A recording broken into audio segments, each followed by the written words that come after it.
नमस्कार। आज आपके प्रीलिम्स एग्जाम के बाद जो है हम सीधा मेंस पे चर्चा करने के लिए मिले हैं, क्योंकि टाइम नहीं है। इस कारण मेंस पर बात करना जरूरी है और जल्द से जल्द बात करना पड़ेगा। तो मेंस पर जाने से पहले हम बात करते हैं प्रीलिम्स में आज क्या हुआ आप लोगों के साथ में। तो देखिए, प्रीलिम्स का जो पेपर था वो सभी का सेम ओपिनियन रहेगा कि हार्ड आया है। पिछले 2 बार से जो परीक्षा हुई है उसके कंपैरिजन में 2022 और 23 के कंपैरिजन में हार्ड है। इसका मतलब है कि कट ऑफ नीचे जाने वाला है। अब देखिए, प्री हार्ड होने से एक चीज आप सभी को हो गया होगा, वो है स्ट्रेस। क्योंकि पिछले 2 बार से जब इजी पेपर आ रहा था तो कट ऑफ जो है काफी ऊपर जा रहा था। तो ऑटोमेटिकली हम अपने दिमाग में एक कट ऑफ का सिनारियो बना लेते हैं, और अगर उससे कम हमारा नंबर आते रहता है तो हम स्ट्रेस में आ जाते हैं कि हमारा प्री क्वालिफाई हो पाएगा या नहीं हो पाएगा। तो सबसे पहले तो वो स्ट्रेस को आप हटा दीजिए, क्योंकि कट ऑफ ऑटोमेटिकली जो है वो हार्ड पेपर के साथ नीचे चले जाता है। तो आप अनुमान नहीं लगा सकते कि एग्जैक्टली कितना जाएगा, लेकिन जो अभी चल रहा है, जो समझ आ रहा है पेपर, उसके हिसाब से लग रहा है कि ये बिटवीन 90 टू 100 मिनिमम में इतना रहेगा, इससे भी नीचे जा सकता है। ऐसा लग रहा है कि मैक्स टू मैक्स जो है यहाँ पे आसपास हो सकता है, और आंसर की आने के बाद में वो और भी नीचे जा सकता है। अब यहाँ पर एक चीज समझना जरूरी है, जो कि है कट ऑफ के बारे में। इस बारे में काफी चर्चा होगी अभी आगे, लेकिन यहाँ पे हम लोग कुछ बेसिक चीजें समझेंगे और खत्म करेंगे कट ऑफ की कहानी को। तो देखिए, सबसे पहले तो ये समझ लो कि कट ऑफ कोई भी डिसाइड नहीं कर सकता है, क्योंकि कट ऑफ बहुत सारे फैक्टर पे डिपेंड करता है। एक अनुमान ही लगाया जा सकता है कट ऑफ का। पहले तो कैटेगरी वाइज अलग अलग रहेगा, यानी कि यूआर है उसको अलग लाना है, कोई अदर कैटेगरी से है उसके लिए कट ऑफ अलग रहेगा, पहले इसको समझिए।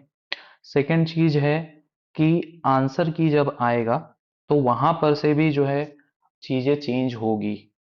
थर्ड चीज है, उस आंसर की के बेस पे आप दावा आपत्ति लगाएंगे, और उस दावा आपत्ति के बाद जो फाइनल आंसर की होगा वहां पर भी कई बार हमने ये देखा है कि 5 से 6 क्वेश्चन का वेरिएशन होता है। और 5 से 6 क्वेश्चन भी अगर आगे पीछे होता है तो यहाँ पर सीधा सीधा 12 नंबर है, और 12 नंबर में पूरा का पूरा आपका जो कट ऑफ का सिनारियो है वो चेंज हो जाएगा। यानी कि कुल मिला के अगर आप बॉर्डर के आसपास भी आ रहे हैं या थोड़े पीछे भी आ रहे हैं तो भी आपको डिमोटिवेट होने की जरूरत नहीं है, क्योंकि आप खुद ये नहीं जान रहे हैं कि आप क्वालिफाई हो पाएंगे या फिर नहीं हो पाएंगे। आप अभी इस चीज को डिसाइड नहीं कर सकते हैं। यानी कि दोनों ही चीज पॉसिबल है। अगर आपका अच्छा मार्क्स आ रहा है तो बिल्कुल ठीक है, उनको तो कोई चिंता करनी ही नहीं है, वो तो सीधा सीधा जो है मींस की प्रिपरेशन में भिड़ जाएंगे। लेकिन मैं ये मेनली बात कर रहा हूँ जो बॉर्डर एरिया के आसपास में रहेंगे, यानी कि 20 नंबर आगे पीछे जिनका हो रहा होगा, उनके जो जो मार्केट में चल रहा है कट ऑफ, उसके कंपैरिजन में वो ज्यादा स्ट्रेस में रहने वाले हैं रिजल्ट के आते तक के। अब यहाँ पर मेन बात ये हो जाती है कि इससे ये समझ आ गया कि कट ऑफ आपके हाथ में नहीं है। तो अब कब डिसाइड होगा कट ऑफ फाइनल, कि आप पास हो रहे हैं कि नहीं हो रहे हैं, या फिर मेंस देंगे कि नहीं देंगे, वो आप दे पता चलेगा आपको रिजल्ट आने के बाद। अब यहाँ पर या तो आप वेट करते रहेंगे कि रिजल्ट आएगा और तब तक आप स्ट्रेस लेते रहेंगे, या फिर आपको आगे का काम करना पड़ेगा। अब देखिए, रिजल्ट का वेट करने पे क्या हो सकता है। प्रीलिम्स का रिजल्ट आप मान के चलिए कि कम से कम 25 से 30 दिन लगने वाला है रिजल्ट आने में। ये मिनिमम है, इससे ज्यादा भी हो सकता है। अगर जो यहां पर से मेंस प्रिपरेशन स्टार्ट कर देगा अपना, वो लगभग लगभग अपना पहला रिवीजन जो है वो कंप्लीट करते रहेगा इस 25 से 30 दिन में, जो शुरुआत कर देगा वो। अगर पूरा कंप्लीट नहीं कर पाएगा तो फिर भी वो 70 to 80% अपना रिवीजन का जो फ्लो है वो प्राप्त कर लेगा, या वहां तक के उसका रिवीजन हो जाएगा।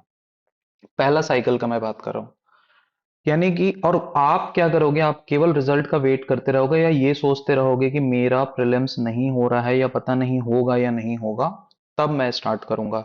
और अगर बाई चांस मान लेते हैं कि आपने बिल्कुल 99% सोच के रखा है कि नहीं होगा, और अगर 1% चांस में भी अगर आपका सिलेक्शन हो जाता है, आप क्वालिफाई कर जाते हैं, तो उसके बाद क्या, उसके बाद आप ये पाएंगे कि आपका जो कंपटीशन में जो है, आप इतने ज्यादा पीछे हो जाएंगे कि आपका पढ़ाई स्टार्ट करने का कोई फायदा भी नहीं होगा उस कंडीशन में, क्योंकि 25-30 दिन में सामने वाला आपसे लीड ले चुका है और आप काफी ज्यादा पीछे हो गए हैं। तो तब आप अगर स्टार्ट करते हैं पढ़ाई करना, तो कोई भी उसका फायदा नहीं होगा, आप ऑलरेडी आप कंपटीशन में पीछे हो जाए रहेंगे। तो इस बात को आपको समझना है कि रिजल्ट का वेट नहीं करना है, ना ही हमारे पास में कोई भी तरीके से स्ट्रेस या फिर शोक मनाने का टाइम भी नहीं है, और ना ही रेस्ट करने का टाइम है इस बार खास करके। क्यों नहीं है टाइम? क्योंकि इस बार आपको पता है कि आपके पास टाइम कम है।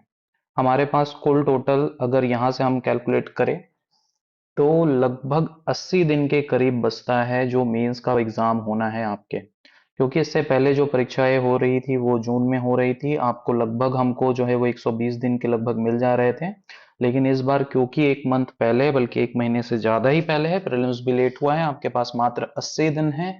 और इसी कारण आपके पास में रेस्ट करने का टाइम भी यहाँ पर नहीं मिल पा रहा है। वरना अगर कोई दूसरा ईयर होता, तो मैं आपको बोलता कि आप 5-10 दिन आराम से वेट कीजिए, रेस्ट कीजिए, जो प्रीलिम्स का जितना भी मेहनत किए हैं उसको थोड़ा रिलैक्स होके कंफर्टेबल पोजीशन में आइए, फिर स्टार्ट करिए। लेकिन इस बार ऐसा बिल्कुल नहीं कर सकते हैं, आपके पास रेस्ट करने का भी टाइम नहीं है, स्ट्रेस लेने का भी टाइम नहीं है, कट ऑफ के वेट करने का भी टाइम नहीं है। जिसको भी सिलेक्ट होना है उसको ये बचे हुए 80 दिन में शुरुआत से ही लगना पड़ेगा, और अब हर दिन और हर घंटा जो है वो हमारे लिए मायने रखेगा, काउंट करेगा। और जो उस चीज को जितना ज्यादा अच्छे से उपयोग करेगा ये बचे हुए समय को, वो जो है यहाँ पर सिलेक्शन ले जाएगा। अब आपको एक बात और समझनी पड़ेगी कि 80 दिन ज्यादा मायने उनके लिए रखेंगे जिनका मेंस पूरा कंप्लीट नहीं हो पाया है, या वो पहली बार मेंस देंगे, या फिर वो मेंस में अभी तक कंफर्टेबल नहीं हो पाए हैं। जो ऑलरेडी सिलेक्ट हो चुके हैं उनको ये इजी पड़ेगा। यानी कि कंपटीशन में अगर आपको बने रहना है और आप फ्रेशर हैं, तो आपके लिए शुरुआत से ही मेहनत करना जो है वो ज्यादा जरूरी रहेगा। बाकी लोग 5 दिन 10 दिन लेट भी स्टार्ट करेंगे, उनके लिए चल जाएगा, लेकिन आपके लिए नहीं। तो इसीलिए आपको क्या करना है, कट ऑफ गेम नहीं खेलना है। जो भी मार्केट में बोली लग रही है वो बोली आप लगने दो, आप उससे अलग हो जाओ। क्या होगा, आंसर की आएगा, उस आंसर की में आप एक बार अपने मार्क्स चेक जरूर कर लेना। वो सभी करते हैं, रोक नहीं सकते इससे हम खुद को। इससे आपको एक अनुमान मिल जाएगा कि आपका क्या मार्क्स आ रहा है। जितना भी आ रहा होगा आपको स्ट्रेस नहीं लेना है, क्योंकि कई बार ऐसा होता है कि हम सोचते हैं कि हमारा सिलेक्शन नहीं होगा या फिर हम बिल्कुल बॉर्डर में हैं, लेकिन सिलेक्शन हो जाता है जब रिजल्ट आता है तो, और उसके बाद हम लोग पीछे मुड़ के देखते हैं कि हमने समय बेकार में खराब किया है। तो कट ऑफ की चिंता में अपना टाइम खराब नहीं करना है, और जिनको वाकई में मेंस में सिलेक्ट होना है उनको अभी से तैयारी स्टार्ट करनी पड़ेगी।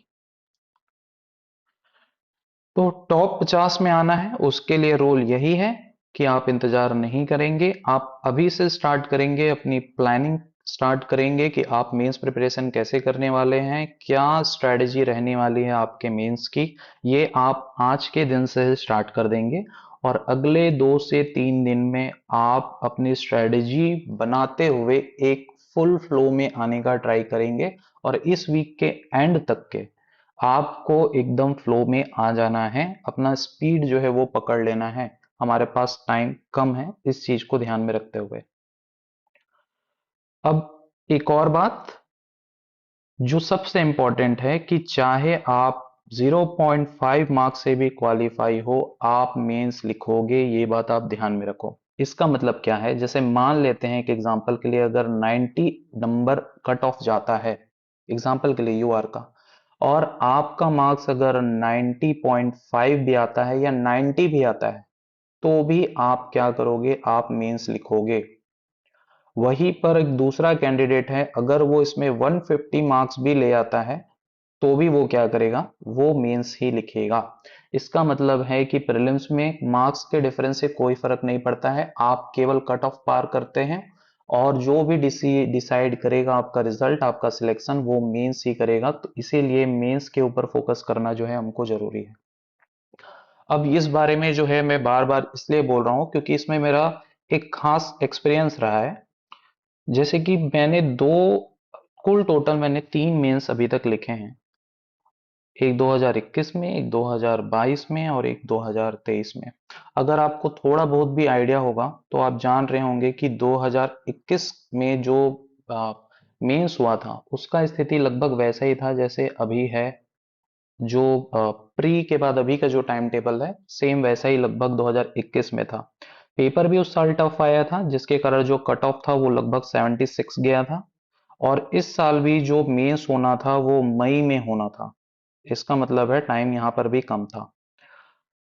आप सभी के जैसे जो है बहुत सारे लोगों को, बहुत सारे जो एस्पिरेंट है जिनकी स्थिति बनेगी सेम वैसे ही मैं भी कट ऑफ के आसपास ही मेरा मार्क्स आ रहा था। और मैं ये सोच लिया था कि इस साल जो है मेरा सिलेक्शन नहीं होगा और मैं भी रिजल्ट का वेट करते बैठा था। और जब रिजल्ट आया, मैं जो कट ऑफ है उसको पार कर गया और मेंस के लिए क्वालिफाई कर लिया।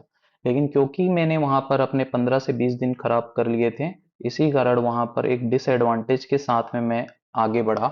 जितना प्रिपेयर कर सकता था किया और रिजल्ट जो है मेरे फेवर में नहीं आया। और उसके पीछे का एक बहुत बड़ा रीजन मेरी मेंस की तैयारी नहीं थी पहले से, वो तो थी ही, लेकिन ये 15-20 दिन जो मैंने वेस्ट किया ये भी था। अगले दोनों अटेम्प्ट में मैंने इसी चीज को सुधारा था।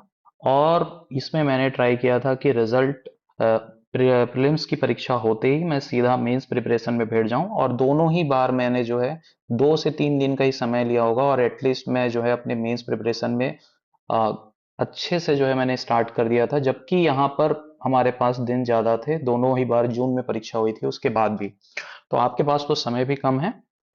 कुल मिला के बात यही है कि आपको प्रिपरेशन स्टार्ट कर देना चाहिए कल से, ज़्यादा वेट नहीं करना चाहिए।